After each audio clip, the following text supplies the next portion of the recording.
Les marchés boursiers mondiaux continuent leur dégringolade, ce qui ne semble pas inquiéter plus que cela les dirigeants européens qui brillent par leur absence, notamment les leaders des deux principales économies européennes que sont la France et l'Allemagne.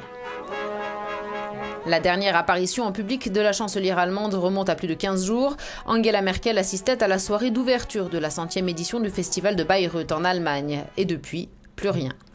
Un peu contraint et forcé, Nicolas Sarkozy a lui finalement décidé d'interrompre ses vacances pendant quelques heures. Cédant à la pression des marchés, il a convoqué ce mercredi une réunion d'urgence à l'Elysée. Il fallait bien réagir, le CAC 40 ayant perdu presque 11% la semaine dernière, son plus bas niveau depuis juillet 2009.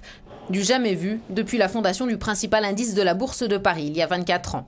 De son côté, le DAX allemand a perdu presque 13%. Quant à l'Italie et à l'Espagne, elles ont vu leur marché perdre respectivement 13 et 10%, et ce malgré les annonces de réformes.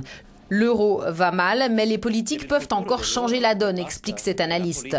Pour l'avenir de l'euro, dit-il, la politique est suffisante et ce sont les politiques qui doivent parler, surtout l'Allemagne en tant que pays le plus important et le plus grand. Et c'est à la chancelière allemande de le faire, mais il manque entre elle et l'opposition une ligne claire.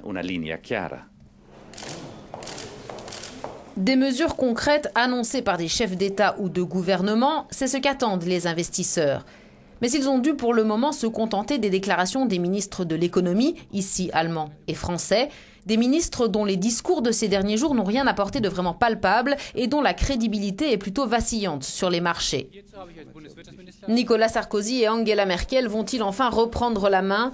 Possible et souhaité. Les deux dirigeants doivent en tout cas se rencontrer à l'Elysée la semaine prochaine. Ils ont déjà réitéré leur décision de formuler des propositions communes concernant la réforme de la gouvernance de la zone euro avant la fin de l'été.